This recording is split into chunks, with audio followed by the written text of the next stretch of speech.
Halo pemirsa, senang sekali saya Eliza Hasan dapat menjumpai Anda dalam suatu program dialog yang akan mengulas tentang berbagai hal seputar isu sosial, ekonomi, kerakyatan, sampai dengan budaya. Dan inilah Inspiring Performance.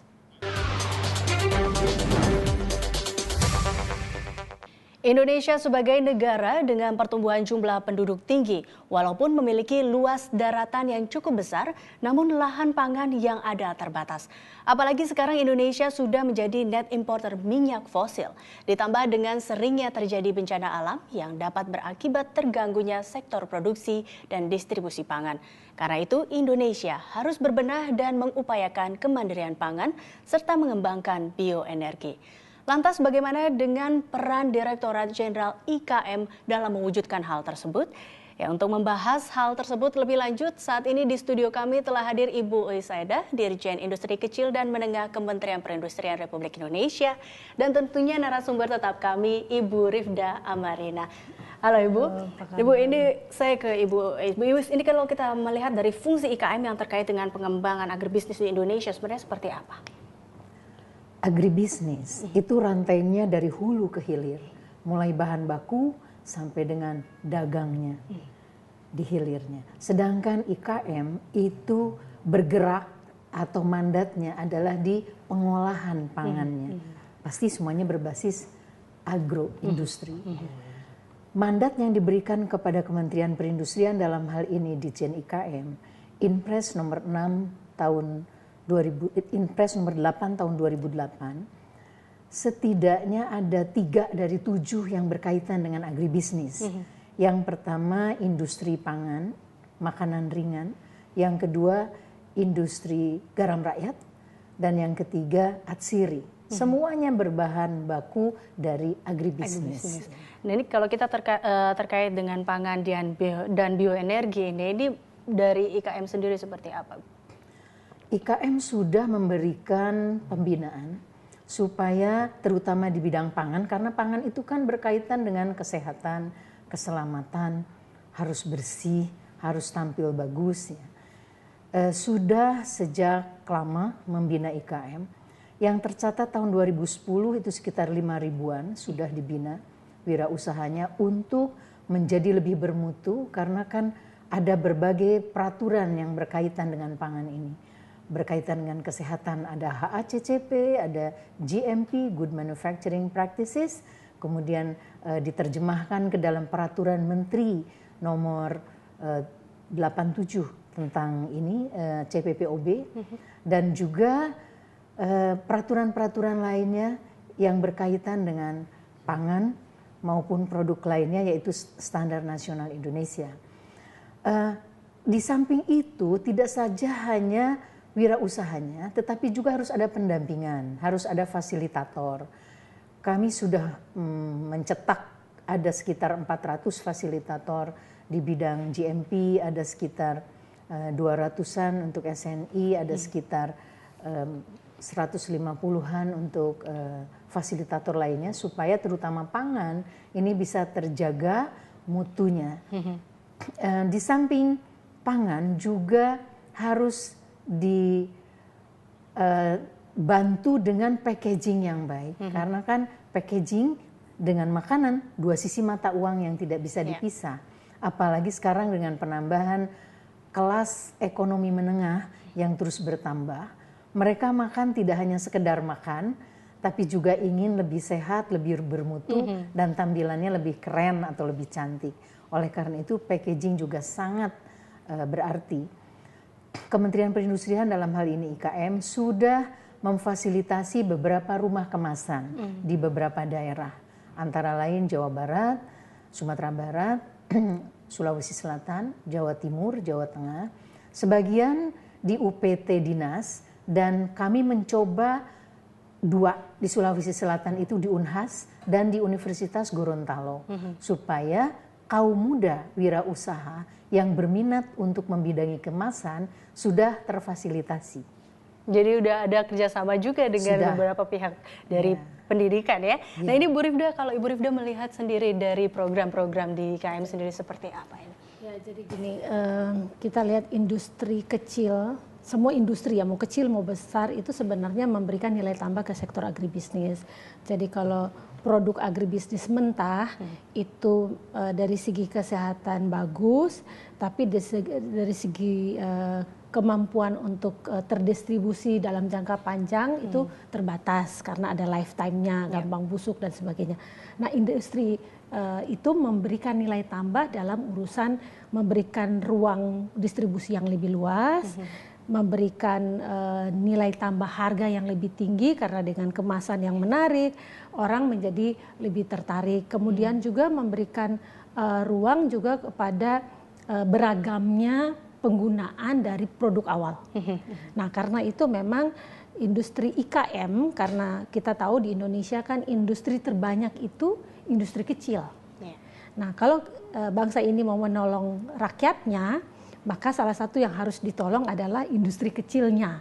Karena tenaga kerja banyak sekali di industri kecil, kemudian penyebarannya, penetrasinya luar biasa, luasnya. Kalau industri besar kan harus fasilitas listrik, harus sekian, ini pokoknya banyak halangan lah untuk industri besar bisa masuk ke seluruh pelosok Indonesia. Tapi kalau industri kecil, mau sampai di pulau terpencil pun dia bisa survive. Nah, IKM inilah salah satu sasaran kita lewat AgriNext Expo untuk memotivasi masyarakat untuk juga mengakses produk-produk industri kecil. Bahkan memotivasi masyarakat untuk terjun ke industri kecil. Jadi memberi ruang ya, Bu Rifda, betul, supaya makin luas daya serap produk agribisnis kita, memperluas akses terhadap pangan di seluruh Indonesia. Di seluruh Indonesia. Baik, Bu Rifda dan Bu Is, kita tahan dulu perbincangan ini. Dan pemirsa jangan kemana-mana, Inspire Performance akan kembali usai jeda berikut. Tetaplah bersama kami.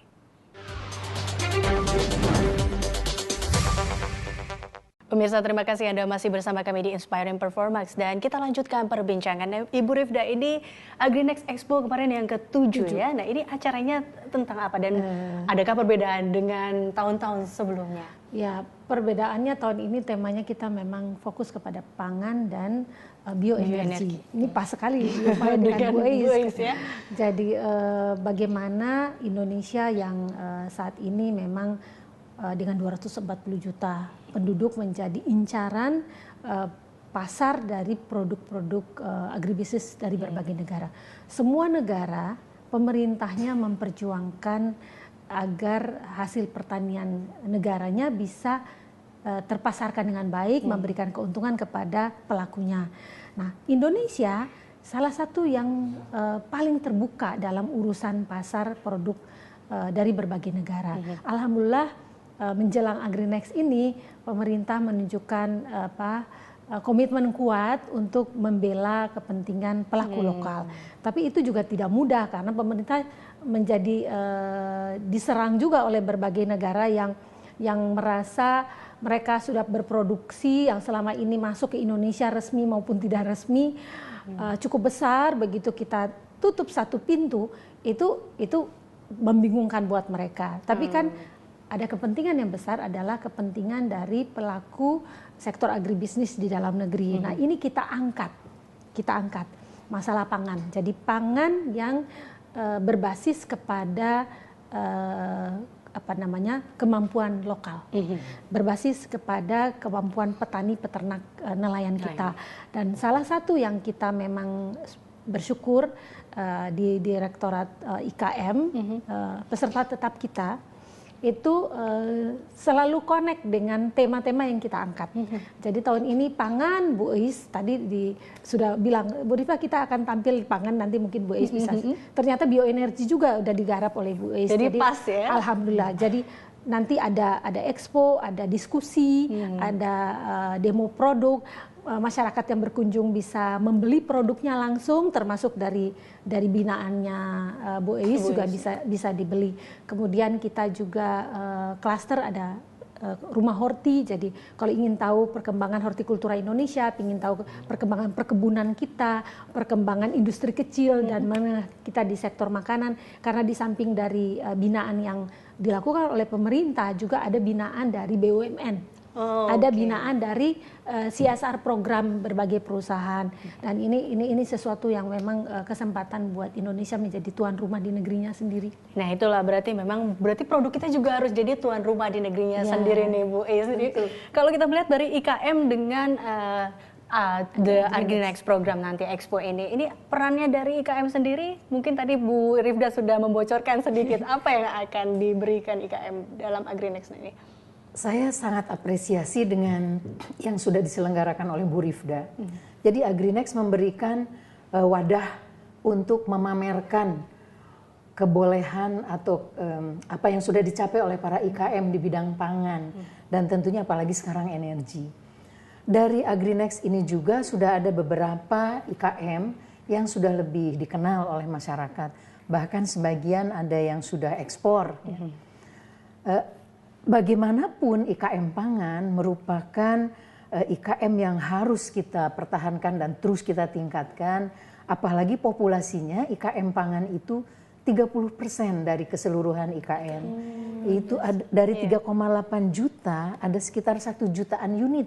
Dengan melibatkan 8 jutaan tenaga kerja. Ya. Dan ini harus terus kita dorong, apalagi nanti menghasilkan pangan atau kuliner kreatif ya. Diversifikasi pangan, jadi kita bisa umbi-umbian, padi-padian, bukan cuma beras, bukan cuma kedelai atau bukan cuma jagung, tapi berbagai macam sumber pangan. Agrobase ini yang kaya sekali di mana-mana. Dan apalagi Indonesia juga kaya luar biasa ya dengan kaya dengan pangan. Kelitbangan pangan ini yang kita tunggu-tunggu untuk memberikan dorongan dan untuk melahirkan produk-produk pangan baru. Nah, untuk bioenergi sendiri, saya sudah setahun ini bekerja sama dengan sebuah asosiasi dan forum, Asosiasi Pengusaha Singkong Indonesia. Dan juga forum kepemudaan. Ini Ibu Singkong. Ibu Singkong.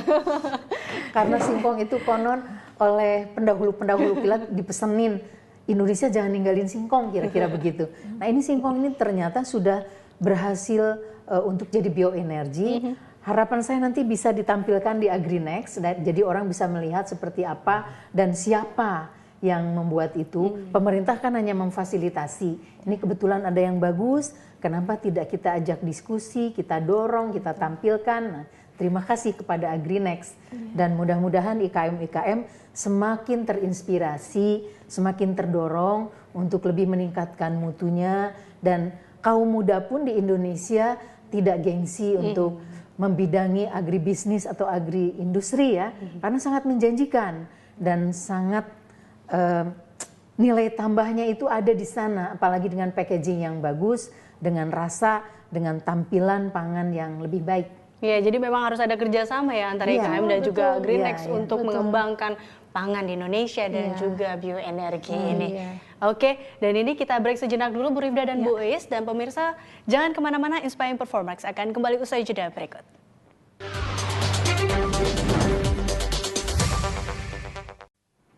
Pemirsa, terima kasih Anda masih bersama kami di Inspiring Performance, dan kita lanjutkan perbincangan masih dengan Ibu Uis dan juga Ibu Fri. Dan Ibu, ini kalau kita kembali lagi ya dengan AgriNext Expo tadi, produk-produk apa saja nih yang akan ditampilkan dalam AgriNext Expo ini? Selain singkong tentunya. Ada beberapa produk yang diambil dari para juara. Ya, juara-juara. Seperti salah satunya adalah rencananya keripik pisang juara wirausaha Femina. Itu saya akan undang supaya menampilkan produk mereka dan sudah diekspor ke Malaysia. Kemasannya juga sudah bagus. Juga produk-produk binaan yang masuk dalam OVOP. Ada One Village One Product. Ya. Diawali dengan bantuan dari JETRO Jepang. Karena di Jepang itu kan ada sistem untuk mengangkat potensi agribisnis ini menjadi lebih mengglobal, menjadi lebih baik. Jadi ada sekitar 10 produk, antara lain adalah termasuk keripik singkong yang disukai oleh semua orang dari Sumatera Barat, ya, kerupuk Sanjay. Kemudian ada juga karika, minuman dari Wonosobo. Itu juga banyak sekali peminatnya karena segar ya, dan khas karena tidak ada lagi di tempat lain karika itu.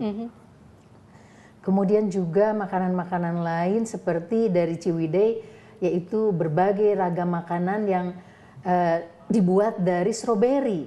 Stroberi memang bukan orisinil Indonesia ya, tapi ternyata bisa tumbuh bagus dan bisa dibikin berbagai makanan. Dari produk-produk itu mana sih Bu sebenarnya yang mungkin lagi naik daun ataupun lagi naik pamornya di Indonesia? Banyak apa yang saya sebutkan itu tadi, termasuk juga saya lupa menyebut cokodot. Cokodot dari Garut. Yeah. Bagaimana memadukan coklat dan dodol ya supaya lebih keren, bukan hanya dodolnya saja. Banyak sekali. Saya seringkali melihat contoh-contoh makanan itu kagum ya, bagaimana kita bisa membuat makanan itu lebih menarik dan ternyata orang lain juga suka. Baru-baru ini saya ikut ke Nigeria. Di Nigeria saya bawa keripik pisang itu, keripik pisang, dodol, dan berbagai makanan selai pisang. Pisang melimpah dari barat sampai ke timur. Itu bisa dibikin apa saja.